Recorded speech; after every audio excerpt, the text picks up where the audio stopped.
Halo teman-teman, ketemu lagi di channel Revolusi Skill, channel yang membahas seputar Microsoft Excel. Nah, kali ini topik saya yaitu gimana cara kita menghitung uji validitas dan uji reliabilitas di Microsoft Excel. Nah, nanti apakah sama hasilnya dari pengujian di Microsoft Excel dengan di SPSS seperti biasa? Nah, itu kita bisa lihat nanti teman-teman. Nanti kita bandingkan. Oke, kalau saya pribadi melakukan uji validitas dan reliabilitas itu terlebih dahulu saya lakukan di Excel karena lebih mudah. Jadi ketika di Excel sudah hasilnya sudah valid atau sudah reliable, baru saya tinggal kopas ke SPSS biar saya tidak bolak-balik, teman-teman. Oke, di sini saya tidak menerangkan definisi dari uji validitas dan uji reliabilitas. Nah, karena kalian pasti sudah tahu apa maksud dari uji itu, teman-teman. Nah, yang pasti dalam pengambilan keputusan uji validitas itu apabila nilai ER hitung lebih besar daripada R tabelnya, maka pernyataan itu akan dikatakan valid. Dan sebaliknya, jika lebih kecil, itu pernyataan tidak valid. Dan sedangkan uji reliabilitas, apabila nilai compressed alfanya lebih besar daripada 60, maka pernyataan itu akan dikatakan reliable. Kalau lebih kecil, maka pernyataan tidak reliable. Oke, seperti itu teman-teman. Oke, di sini saya pakai contoh yaitu ada 30 responden dan 9 item pernyataan, teman-teman. Kita langsung saja. Bagian pertama kita tentukan dulu uji validnya. Nah, di sini kita mencari nilai correlation, teman-teman. Di Excel sudah ada rumus correl. Nah, tinggal kita masukkan sama dengan correl seperti ini, teman-teman. Nah, Excel akan meminta kalian memasukkan array satunya. Array satunya yaitu berada di pernyataan yang pertama ini. Kita blok semua. Setiap pernyataan, setiap jawaban respondennya. Kemudian kalian titik koma. Kalau di Excel saya pakai titik koma, sedangkan di Excel kalian kalau pakai koma silakan pakai koma. Oke, di sini sekarang kita masukkan nilai array 2-nya.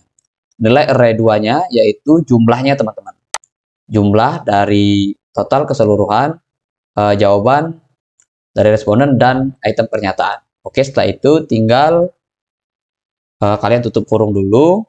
Nah, setelah ini jangan kalian langsung enter, teman-teman. Nanti hasilnya akan beda, akan berubah.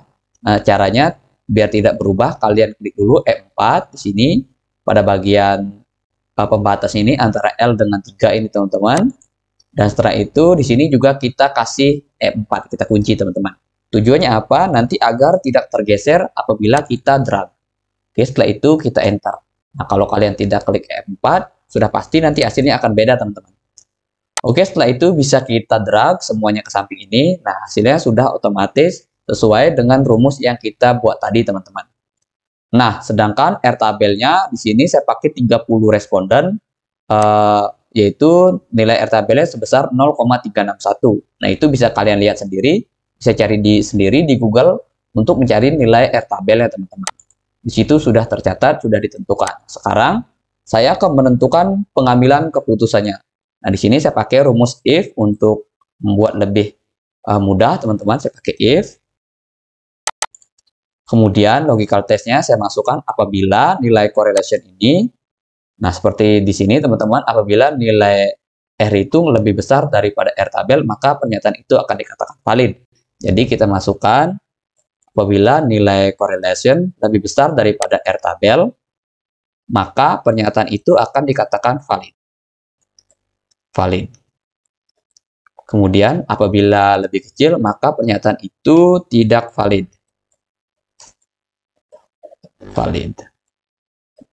Oke, nah seperti itu tinggal kalian enter. Jadi di sini pernyataan pertama sudah diketahui, di pernyataan pertama ini sudah valid, teman-teman.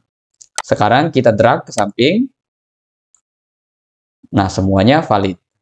Semua pernyataan itu valid. Tetapi umpama di sini saya tulis satu seperti itu, di sini pernyataannya ada yang tidak valid, teman-teman. Nah, caranya ya kalian sebar lagi kuesionernya, sebar ulang, biar menghasilkan semua pernyataan itu valid seperti yang kalian inginkan. Umpama ada yang tidak valid, bisa kalian buang ataupun kalian sebar ulang, teman-teman. Di sini saya biarkan saja 4 seperti tadi, jumlah pernyataannya yaitu valid semua, teman-teman. Jadi secara bersamaan kita sudah dapat mengetahuinya, teman-teman. Nah, setelah itu kita akan menentukan nilai reliabilitasnya, itu dengan menggunakan rumus VAR namanya. Kita cari dulu nilai variannya sama dengan var. Nah, setelah itu baru blok di setiap pernyataannya, teman-teman. Kemudian enter. Nah, setelah itu tinggal kalian drag aja ke samping. Nah, jadi semua sudah terisi secara otomatis. Nah, di sini sekarang kita menentukan jumlah varian. Jumlah varian itu yaitu jumlah dari nilai varian dari pernyataan 1 sampai dengan pernyataan 9. Dengan cara kita bisa menggunakan rumus sum. Bisa kalian jumlahkan, kemudian enter. Nah, jadi nilai jumlah varian itu sudah diketahui. Sekarang kita akan mencari varian totalnya. Varian totalnya yaitu nilai varian dari jumlah ini, teman-teman, dari total ini. Nah, itu jumlahnya sudah diketahui, yaitu ada di sini. Tinggal kalian klik sama dengan, kemudian masukkan ini, teman-teman. Oke, setelah itu sekarang kita akan menentukan keputusannya, apakah pernyataan ini reliable atau tidak. Nah, jadi kita terlebih dahulu kita isi rumus di sini aja, teman-teman. Nah, apabila kita gunakan rumus if lagi, if, nah apabila nilai dari keputusan ini lebih kecil daripada 0,60, maka dia tidak valid. Tidak reliable. Nah, apabila dia lebih besar daripada 0,60, maka dia reliable. Oke, masukkan tanda petik 2, kemudian tutup kurung, enter. Jadi di sini karena belum ada nilainya, jadi sudah pasti yaitu tidak reliable. Sekarang kita tentukan nilainya, teman-teman.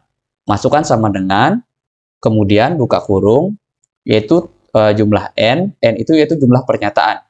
Di sini ada 9 pernyataan, sehingga kita masukkan 9 dibagi dengan n kurang 1, jadi 8. 9 kurang 1 sama dengan 8. Oke, setelah itu tutup kurung, kali dengan 1 dikurang jumlah varian ini, jumlah varian dibagi dengan varian totalnya, teman-teman. Setelah itu tutup kurung, kemudian enter. Nah, jadi di sini hasilnya sudah reliable karena nilainya yaitu 0,71 lebih besar daripada 0,60. Nah, untuk mengetahui apakah di SPSS itu hasilnya juga sama, bisa kita cek sekarang, teman-teman. Di sini saya sudah menyediakan SPSS-nya, yaitu yang versi 22. Di sini bisa kita lihat, kita hapus dulu deh yang ini semuanya. Kita hapus. Nah, sekarang kita masukkan, kita copy ulang dulu, teman-teman. Ctrl C, kemudian kita masuk ke di sini. Kita paste. Oke, setelah itu isi di variabel view-nya. Di sini saya pakai P1, P2, kemudian P3, P4, P5, P6, P7, P8, P9. Di sini saya isi totalnya. Oke, total.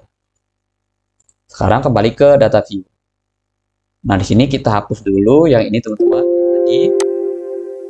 Nah, sekarang kita menentukan nilai validitasnya terlebih dahulu. Kita masuk ke menu Analyze, kemudian Correlate,